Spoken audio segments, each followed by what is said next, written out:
Myself, Dr. Swati Sharma. I am Associate Professor in Botany in Government College Donk और आज का हमारा topic है टेक्सोनॉमिक लिटरेचर। टेक्सोनॉमिक लिटरेचर वो literature होता है जो किसी भी अननोन प्लांट के आइडेंटिफिकेशन की प्रॉब्लम को सॉल्व करता है। मतलब कोई प्लांट अगर हमें कहीं फील्ड से हमने कलेक्ट किया है, हमें उसका नाम नहीं पता, तो हम टेक्सोनॉमिक लिटरेचर की मदद लेकर के उसका उसको आइडेंटिफाई कर सकते हैं, उसका जीनस और स्पीशीज तक का हम आइडेंटिफिकेशन कर सकें। उस लिटरेचर को हम कहते हैं टेक्सोनॉमिक लिटरेचर।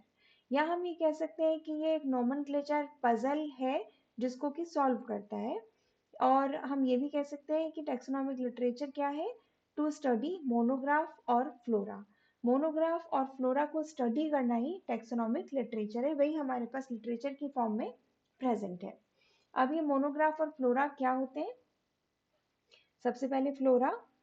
फ्लोरा किसी भी पर्टिकुलर एरिया में पाए जाने वाले जितने भी प्लांट्स हैं उनका कंप्लीट डिटेल्ड सिस्टमैटिक डिस्क्रिप्शन जिसमें हो, that is known as flora. किसी भी पर्टिकुलर एरिया में पाए जाने वाले हर प्लांट का उसका जीनस स्पीशीज लेवल तक कंप्लीट डिस्क्रिप्शन होना चाहिए। और उसकी जीनस और स्पीशीज के लिए जो डायग्नोस्टिक कीज हैं वो भी मेंशन होनी चाहिए, जो कि प्लांट आइडेंटिफिकेशन के लिए रिक्वायर्ड है। हमने पिछले लेक्चर में पढ़ा था आइडेंटिफिकेशन कीज क्या होती है।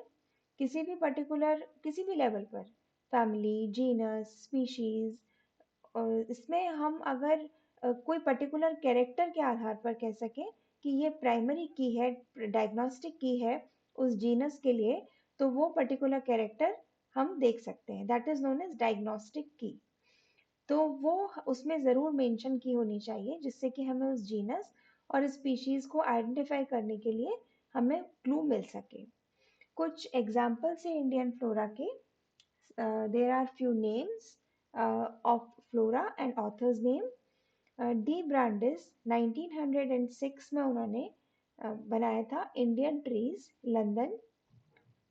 B O Coventry 1923 wild flowers of Kashmir London, इसके 3 वॉल्यूम्स हैं। D V. Cowan 1950 flowering trees and shrubs of India Bombay. H.H. Haynes 1910 A Forest Flora of Chota Nagpur, Calcutta. H.H. Haynes 1921 to 1925 The Botany of Bihar and Odisha, London. तो ये जितने भी फ्लोराज आप देख रहे हैं इनमें पर्टिकुलर एरिया का नाम है। तो उसमें अगर वो कश्मीर का है तो वहां पर वाइल्ड फ्लावर्स ऑफ कश्मीर जितने भी वाइल्ड होंगे उन फ्लावर्स का कंप्लीट डिस्क्रिप्शन इसमें मिलेगा। उसमें उसके आइडेंटिफिकेशन की के सहित हर डिस्क्रिप्शन मिलेगा, ताकि वो हमें प्लांट के आइडेंटिफिकेशन के लिए एक लिटरेचर अवेलेबल होता है, उसके आधार पर हम उसे आइडेंटिफाई कर सकते हैं। Next is monograph. Monograph means mono मतलब सिंगल, एक।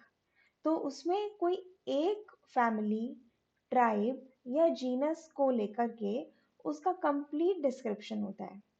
उसमें जितनी भी इंफॉर्मेशन उस समय तक अवेलेबल है वो सारी की सारी इंफॉर्मेशन उसकी होनी चाहिए। और उसमें जो ओरिजिनल रिसर्च है, मतलब जिसने भी मोनोग्राफ प्रिपेयर किया है वो भी अपनी रिसर्च, अपने जो उसका डिस्क्रिप्शन या जहाँ से भी वो प्लांट मिला है, वो एनवायरमेंटल कंडीशंस, वो हर चीज़ उसको मेंशन करनी होती है। तो एक तरीके से वो उसका कंप्लीट डिस्क्रिप्शन प्लांट का होता है, प्लस उसका टेक्सोनॉमिक डिस्क्रिप्शन भी होना चाहिए। मतलब उसकी क्लासिफिकेशन भी कंप्लीटली डिस्क्राइब होनी चाहिए। एक जो मोनोग्राफ है वो उसकी सारी इंफॉर्मेशन रखेगा। जैसे कि उस पर्टिकुलर कोई जीनस है, सपोज उसका मोनोग्राफ है, तो उस जीनस का कंप्लीट मॉर्फोलॉजी, उसमें पाई जाने वाली सभी स्पीशीज की मॉर्फोलॉजी होनी चाहिए। मॉर्फोलॉजी मतलब उसका स्टेम कैसा दिखता है, लीफ कैसी होती है, रूट्स कैसी होती हैं, फ्लावर कैसा होता है, कंप्लीट डिस्क्रिप्शन होना चाहिए। उसकी इकोलॉजी कि वो कैसी एनवायरमेंटल कंडीशंस में पाया जाता है, वो विंटर्स में पाया जाता है, वो समर्स में पाया जाता है, वो एनुअल प्लांट है, पेरिनियल प्लांट है, किस तरीके की एनवायरमेंटल कंडीशंस है वहाँ पर, जिस एरिया में पाया जाता है वहाँ पे कैसा टेम्परेचर है, किस तरीके की कंडीशंस है, वो सारा डिस्क्रिप्शन, कैसा रेनफॉल है, विंड कैसी होती है वहाँ पे, तो ये सब चीज़ों का डिस्क्रिप्शन होना चाहिए। सॉइल किस टाइप की है, न्यूट्रिएंट्स कैसे हैं उसमें, तो एक तरह से इकोलॉजी कंप्लीट, उस प्लांट की इकोलॉजी का डिस्क्रिप्शन होना चाहिए। ज्योग्राफी, किस तरीके के एरिया में वो पाया जाता है। फाइटोकेमिस्ट्री, उसमें फाइटोकेमिकल टेस्ट करके उस प्लांट के उनकी फाइटोकेमिस्ट्री भी बताई होती है कि किस तरीके के उसमें स्टार्च ग्रेन्यूल्स हैं क्या, और इस तरह से कंप्लीट उसका बायोकेमिकल टेस्ट करके उसको कंप्लीट डिस्क्रिप्शन होना चाहिए। और भी कोई भी रिलेटेड इंफॉर्मेशन अगर कोई है तो वो उसमें प्रेजेंट होनी चाहिए। और it should be world wide in scope and information, मतलब उसको वर्ल्ड वाइड हम कहीं भी यूज कर सकते हैं उस इंफॉर्मेशन को। ऐसा नहीं है कि वो किसी पर्टिकुलर एरिया के लिए ही है। वो जीनस अगर हम ले रहे हैं या हम फैमिली ले रहे हैं, कोई भी चीज हम उसमें से ले सकते हैं। मोनोग्राफ सिंगल ही होगा उसमें, लेकिन उसका एरिया से कोई लेना देना नहीं है। जैसे कि फ्लोरा तो क्या है कि प्लांट का डिस्क्रिप्शन है एक कंप्लीट एरिया के, लेकिन मोनोग्राफ क्या है, सपोज हमने किसी जीनस का मोनोग्राफ तैयार किया है तो उसमें आने वाली सारी स्पीशीज का कंप्लीट डिस्क्रिप्शन होना चाहिए, सिस्टेमिक डिस्क्रिप्शन भी होना चाहिए, और बाकी जो भी इंफॉर्मेशन अवेलेबल है वो सब होनी चाहिए। अगर उसमें सारी इंफॉर्मेशन होगी तो वो वर्ल्ड वाइड यूज हो सकता है। जरूरी नहीं है कि वो वर्ल्ड के एक पार्ट के प्लांट्स का ही होगा। वर्ल्ड में जितने भी प्लांट्स उस जीनस के पाए जाएंगे उन सब का कंप्लीट डिस्क्रिप्शन होगा उस मोनोग्राफ में।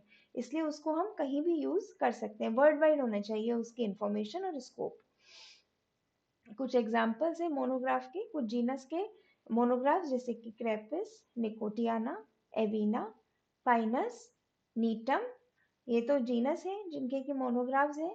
और इसके अलावा लॉरेंथेसी फैमिली है, लॉरेंथेसी फैमिली का भी मोनोग्राफ है। तो इस तरीके से जीनस का भी हो सकता है, फैमिली का भी हो सकता है मोनोग्राफ, ट्राइब का भी हो सकता है मोनोग्राफ, लेकिन होगा वो सिंगल। जो भी हम उसमें लेंगे, जीनस लेंगे तो जीनस का होगा, ट्राइब लेंगे तो ट्राइब का होगा, फैमिली लेंगे तो उस फैमिली का होगा, केवल एक ही का कंप्लीट डिस्क्रिप्शन होगा उसमें। तो वो जिन भी एरिया में उनके प्लांट्स पाए जाते हैं उनका भी कंप्लीट डिस्क्रिप्शन होगा। या हमने जीनस का लिया है तो कोई पर्टिकुलर स्पीशीज इसकी अगर जीरोफिटिक एरिया में पाई जाती है तो इसलिए उसकी इकोलॉजी बताना भी जरूरी है। वो अगर किसी सेलाइन वाटर में अगर कोई पाई जाती है, एक्वेटिक प्लांट है, उसके बारे में भी उसको कंप्लीट डिस्क्रिप्शन होगा। तो वो एरिया वाइज नहीं है ये, फ्लोरा तो एरिया वाइज है, मोनोग्राफ वर्ल्ड वाइड होता है। Next is icons. आइकन्स का जो डिक्शनरी मीनिंग होता है वो क्या होता है, any sign which resembles the thing it represents. कोई भी चीज को किसी साइन के द्वारा रिप्रेजेंट किया जाए तो उसको आइकन कहते हैं। अगर हम बॉटनिकल लिटरेचर की बात करें तो आइकन्स जो होते हैं वो वास्तव में उस प्लांट का फोटोग्राफ हो सकता है या उसका डायग्राम हो सकता है। फोटोग्राफ उसका कलर्ड भी हो सकता है या ब्लैक एंड व्हाइट हो सकता है। पुराने फोटोग्राफ्स हैं तो ब्लैक एंड व्हाइट होंगे, लेटेस्ट है तो कलर्ड हो सकते हैं उनके फोटोग्राफ्स, डायग्राम्स हो सकते हैं, इवन उसकी पेंटिंग भी हो सकती है प्लांट की। लेकिन होनी वो उस प्लांट स्पीशीज को आइडेंटिफाई करने में हेल्पफुल होनी चाहिए, केवल वो ड्राइंग के हिसाब से बनाई हुई नहीं होनी चाहिए, वो बॉटनिकल इंफॉर्मेशन लिए हुए होनी चाहिए। उस पर्टिकुलर प्लांट स्पीशीज को आइडेंटिफाई करने में वो मदद करनी चाहिए, तब वो कहलाएगी आइकन। कुछ इंपॉर्टेंट इंडियन आइकन्स हैं, JD Hooker 1885, illustration of Himalayan plants, London, ये लंदन में है आइकन, लेकिन है किसका इलस्ट्रेशन, हिमालयन प्लांट्स का है।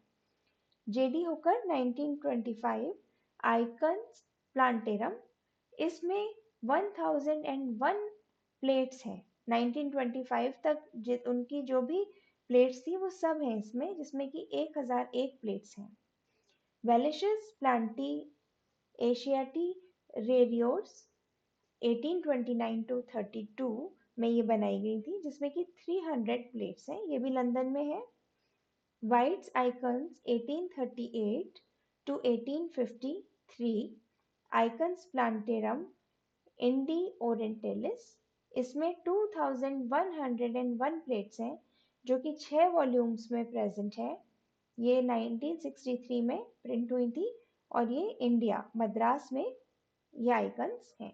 तो ये सारे आइकन्स क्या है, वास्तव में फोटोग्राफ, प्लेट्स हैं या फिर वो पेंटिंग है, ड्राइंग है उनकी, जिसके आधार पर उनको हम यूज कर सकते हैं आइडेंटिफिकेशन के लिए।